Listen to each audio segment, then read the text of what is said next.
record. There we go. I'm recording. And let's see what happens. I'm already on it. Locke is already on it. Go, Locke. Whatever it is, he's good. He's probably telling his mom that he's already on Zoom. Yes. Yeah, you tell her, Locke. All right, let me see. At some point, I'm gonna have to share my screen. Does this work? Ooh, maybe. Let's find out.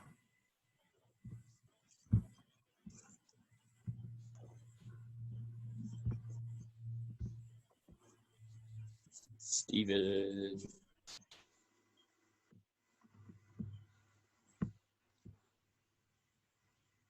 Cool. Does this show up? It does. There it Neat. is. So that's All what right. it looks like when I. We're gonna Thanks, leave guys. that for now, but now I know how to do it. Sweet. Oh It'll come back. Don't worry. no! All Who right. is Galaxy J3 Orbit at here? Ooh, we may never know. Uh, I mean, it's got to be connecting to better audio. than NSA, random Nope. number sequence. Nope. Nothing will ever take the cake. I see. Oh, we got Eliza. How do you say your last name, Eliza? Simandera? Simandera. Nice. You're Claire's friend, right? Yeah. Cool. Well, Her welcome. name Is is that a good Eliza thing or a Simandera. bad? The Z is silent. That's what we call her. Wow. See, good to know. Well, yeah. So we've actually got a couple people. I think Ainsley. I see Ainsley here as well. A couple people that never actually made it on a sailboat this season, unfortunately. But we'll get So to it sad. eventually. Don't worry. So So we Well, got. I mean, plenty are of we time officially to, canceled for the whole what's that? season? Are we officially canceled for the whole season? I am holding out hope that we can do stuff later on. We're still following the school system. So I believe right now the word is till April 24th, if I'm remembering correctly. So we'll see what happens. I would certainly like to have more sailing time. But right now we just can't say that. So it's not a no though. It's not a yes, but it's not a no. We're in a little bit of limbo. So we'll let you know when we find out more about that. Well, I think it's now 3:05. It looks like we got a good number of people here, including Galaxy J3 Orbit. So good deal, whoever that is. So today we're going to talk about how to set up or how to effectively communicate a protest. So we have a couple different things. I've got, you saw me pop something up on the screen a little earlier. We'll pull that back up in a minute. We've got What? What's that? Somebody's yelling. We got a little more No, I cannot. out of Dave Yeah, Perry's sure. Understanding Racing Rules.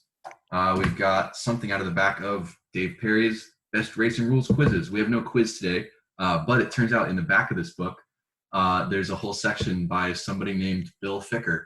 I don't know who he is, but apparently he's real big on rules, just like Dave Perry. And he has a whole section about how to set up a protest and how to win your protest. So I figured that'd be good to look through.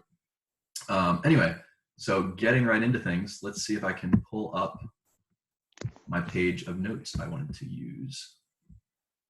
All right, so I think we have, at least most of us, have been in situations where we, or may or may not have been in situations where we've won a protest or lost a protest, and maybe the times when we've lost a protest in terms of it being disallowed for various reasons. Some of those may have been the protest form was just filled out a little confusingly, or they didn't think it had enough information, or whatever the case may be. So we'll see if we can figure out today how to prevent that from happening in the future. So first off, one of the things we want to make sure we do is make sure we know the rules, right? So if we have the rule book with us at the regatta, that's cool. But more importantly is that we need to know these rules going into things, right? Just like we practice our actual boat handling and on the water skills, we also need to make sure that we're spending some of our own time studying on these rules. So not only do you have the racing rules book with all your rules in it, but there's also other resources that are online. You can, I guess they're also available in print, but why would you need to pay for one if you can get it online? But we've got what's called the appeals book, which is basically U.S. Sailing, the national organization, has kind of explanations and interpretations of different rules and stuff. So if we were to, see if I can pull this where I need it so I can share the right thing on my screen. If we were to be looking for an interpretation of a particular rule, we can look for the appeals book. And if I go and hit the share screen button, I should be able to show you basically what was there before. But we can scroll through and we've got this PDF document online. And if I'm looking for, hey, something to do with how much room am I allowed going around a mark, I can find, oh, look, there's here's the rule that things are talking about. We've got, this is apparently appeal number 20, but you can search it by rule because the numbers are, appeal number 20 just means it's the 20th one that was entered. So you can search things by the rule you're looking for. And there's a whole thought about, oh, is that me making that green stuff? There's a whole, the committee's interpretation of how this is going to work. So it gives you a little more information than you might be able to figure out just by reading the rule. Kind of like when we have this whole book, right? This is our rule book, and it's this thick, and then this is the commentary on the rules, which is like 3 times as thick, because they're giving you kind of all the explanations and everything. Ah, sweet. It looks like people are able to write on my screen. That's interesting. Now, if we also were to go to, we've also got the World Sailing Casebook, which is very similar, but this is the international organization of sailing, and it's basically the same thing. There's more interpretations of, what's that, Dan? Go to case 50. Case 50. Let's see if we can do that real quick. 50 comes up with, I must be searching on the wrong portion of it. We'll look at case 50 some other time. What is case 50, since you seem to know? Oh, that was my most recent protest. Mr. Barbato sat me down and told me why it sucks to suck sometimes. Interesting. Like when there really isn't anything that can be found, or if there's a dispute between whether or not the right-of-way vote had to avoid, the right-of-way vote has all the power. It sucks, but it's there, and it's the rules, and now I know. Cool, and now we know. And if we had read the case book, or now Dan has read the case book. But yeah, so there's a lot of, in that appeals book, the U.S. Sailing Appeals and the World Sailing Casebook. You can find them just by Googling them, and they're like the first result that comes up. It's a big PDF document, but that can give you a lot more insight into, rather than just reading the plain rule, because a lot of the rules are sometimes a little difficult to understand, right? So we're making sure that we know what we're getting into, what rights we have and whatnot. So we're going to end up coming back, and we'll have this protest form that we have to fill out. And most of the time we see kind of this generic U.S. Sailing protest form that people can find online, as we see here, and print out multiple copies. So you'll often see this one used because it's easier to do that than making up your own. But it's just a bunch of information there. It's mostly fairly straightforward all up here. We are protesting. Typically, we're protesting another boat. So we'll put that little checkbox in right there. We're going to write down our sail number. Because this is the generic form, some of this information doesn't relate to high school sailing. When we're all there at once, we're not leaving until the protest is decided.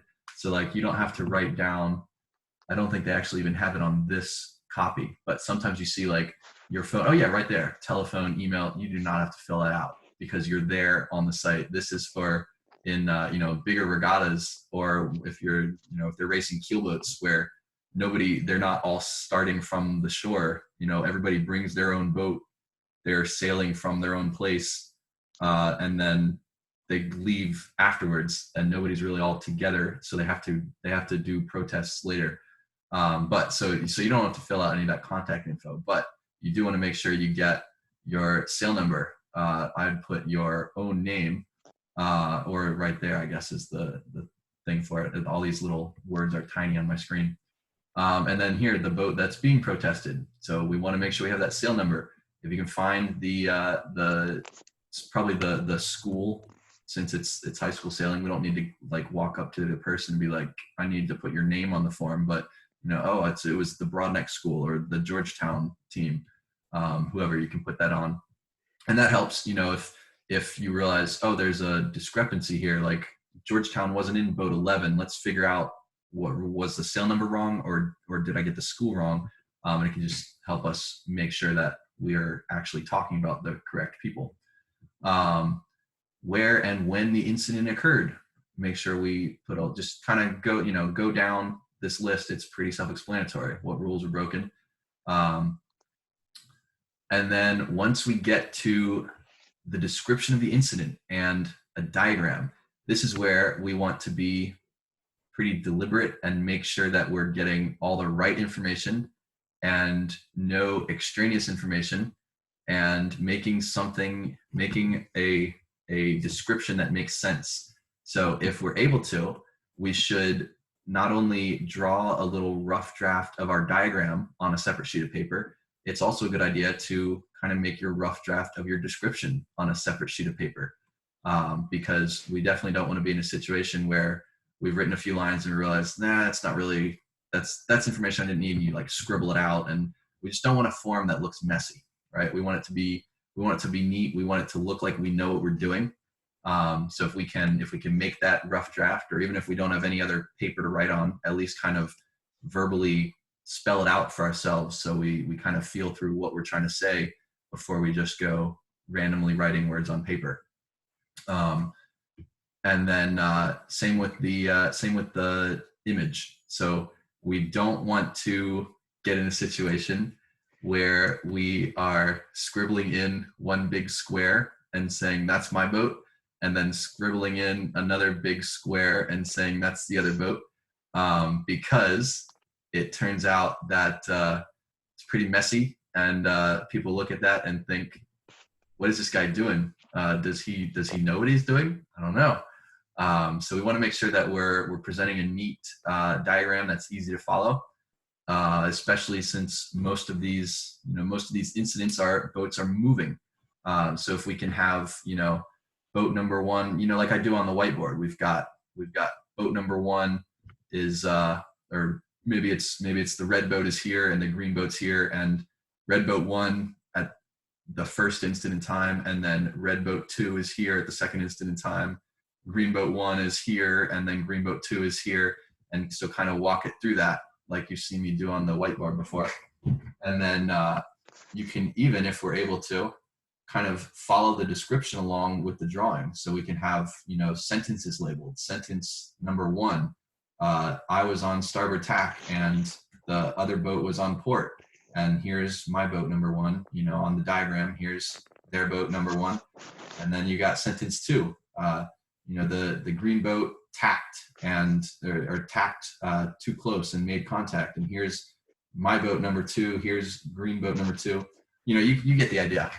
Whatever situation it is, kind of relate your description to the diagram. Just make it as easy to follow as possible. Like, it doesn't have to be in a paragraph or beautifully worded. Like if you just say, I was on established starboard tack, there was this boat, I had to avoid. And it's like 3 choppy sentences. That's perfect. That is a-okay. There are a lot worse things you can do. And also, don't be the person that sees the thing that says 1 square is equal to 1 boat length and then draw your own artsy fartsy boats that are not to that dimension. Like, it's there to be easy and not to look good. And that's just really annoying. Good to know. Yes.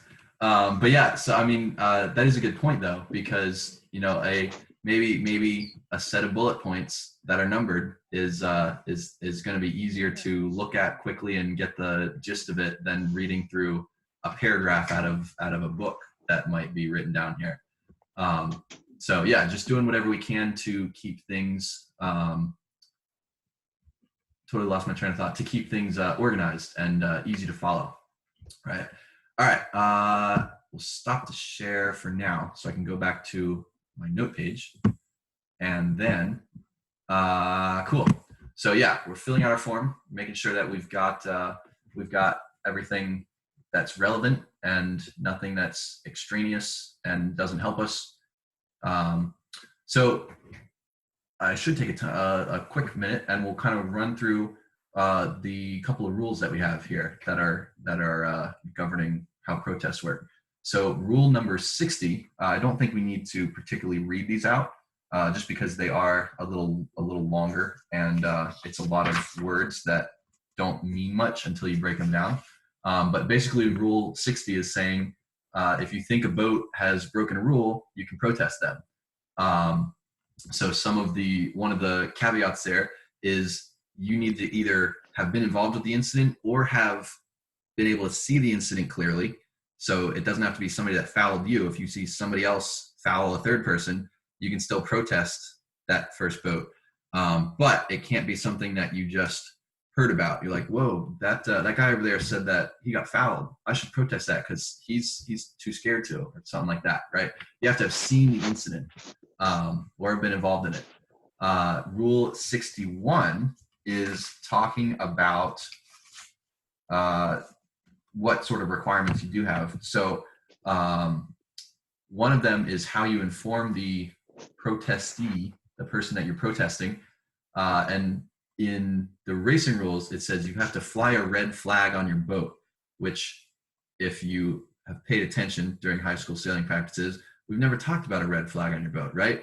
Turns out there's a little clause in there that says if your boat is less than 6 meters long, you do not have to fly a red flag. You just have to say the word protest and clearly address it to that particular boat. So since our boat is less than 6 meters long, which in English units, I believe that's like 19.5 feet, something like that. Obviously our FJs are less than 20 feet long. So we do not have to fly a red flag. We do is one of the few places that you're required to specifically say certain words in the rules. You do have to say that word protest.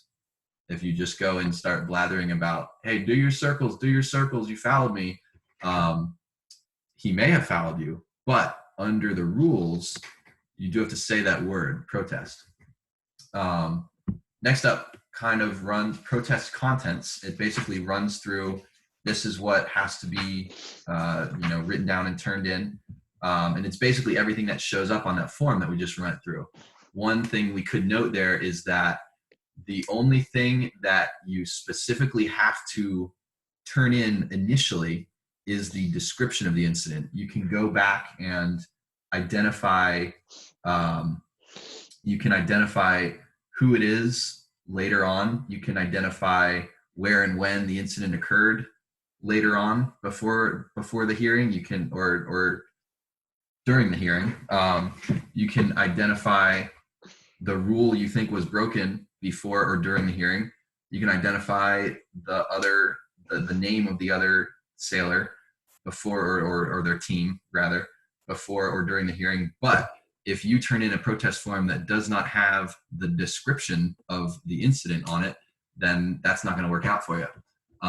So I thought that was interesting. I hadn't particularly noticed that before. That's the one thing you do have to go and turn in initially. And then as far as a time limit, most of the time you are you're required to submit your protest form within a certain time after, usually it's like the last race is finished. In high school, it's usually the default is, I guess, half an hour after you come into shore. But just that's something you can look at on the sailing instructions for the particular regatta, is what's the time limit. Like if I come in off the water, do I have time to sit down and talk about my race like I would usually want to, or do I have to just run straight over to that protest table and fill out my form because I don't have a lot of time? So that's always good to know. Cool. So those are basically the rules that are governing kind of what you put in the form and are you able to protest something. So like we said before, when you're filling out this form, this is kind of your first impression to whoever it is that's the protest committee. It's usually in high school sailing, that's just going to be a couple of coaches. Often they try to find coaches that are not your team or the other team's coach, just so there's no conflict of interest. But it's just a couple of coaches, and if you turn in something that's barely legible, then that kind of it kind of hurts the credibility of your story, if you will. So make sure you're kind of showing that you've thought through everything, you know the rules, you know how your boats work, and you've got that attention to detail going on. Also, when you're filling out that form, make sure all that information is correct. So that's, when we're talking about, we've got that sail number, we've got the team name, make sure all that is the same. Because if the protest committee is the one who notices, hey, boat 11 is not the boat that St. Peter and Paul High School was in that race, you should make sure you're thinking that through and getting that all verified before you turn it in. So just making everything as neat as we can, as correct as we can. And then when we file this protest, this is probably maybe not as important for a high school regatta, but some of us are doing the junior regattas in the summer and stuff. So, things are a little bit different then.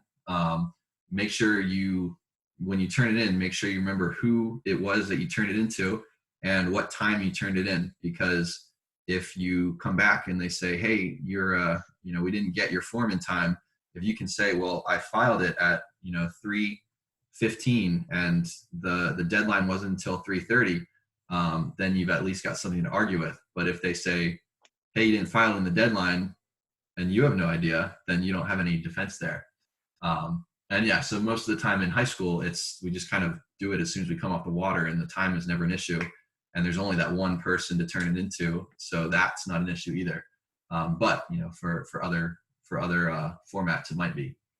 And then after you turn in that form, or really at any time before or after, but you should do your best to find the person you're protesting and let them know that they are being protested. I know we have run into issues before with that exact problem, where the other person says, hey, nobody told me I was getting protested, so this isn't fair. And I believe we kind of changed the way we've run the high school regattas recently, and said, if as long as the person who is protesting is really making an effort to find somebody, then it's really not their fault if you happen to go to where's the chicken, what is the fried chicken place? Royal Farms. If you happen to go to Royal Farms and we can't find you because you've literally driven off the site of the regatta, that's not our fault. That's your fault. But at any rate, make an effort to find that person. Whether it's, hey, we're getting off on the dock at the same time, I'm just going to say I'm continuing that protest against you, or if we happen to see them or their team sitting on the beach or whatever the case may be, try to find them, let them know. Cool. So now we've turned in our form, we made it nice and neat. We've let the other person know, or tried to. Maybe we couldn't find them, but either way, now we have to prepare for this protest hearing that's going to happen. So first thing to think about is, do we have any witnesses? So that'd be somebody who kind of you've got three things to think about if you're trying to find a witness. One is, were they in a spot where they could have seen the incident clearly, right? So if we probably the person who was on the other side of the whole group is not going to be who we want to ask. Somebody who was right next to us would be a better person to ask if they saw this incident, right? But we also want to make sure that not only were they in the right spot, did they actually see it? You know, they could have been right next to you, but looking the other way, dealing with their own problems. So make sure they could see it and did see it. And then also just make sure they have a good understanding of the rules, because this is probably another thing we've found before, especially depending on the level of the regatta you're in. You may or may not have other competitors on the water who have a solid understanding of the rules, especially some of the more complicated ones. So if they have no clue if they're going to go in the hearing and have no clue what they're talking about, that's not really going to help your case. So, you know, you don't want to sit down and rehearse your witness and like tell them what they're going to say. That's absolutely not something we want to do. We do want to hear their description of things and make sure it matches our story. And so I don't want to confuse people here. I'm not saying we want to make sure that we're shoving aside details that would hurt us. We're trying to figure out what actually happened, right? So if we do go and talk to this witness and it turns out that he saw something differently, and maybe we realize, oh, you know, actually he saw that correctly and I was wrong. In that case, what would we want to do?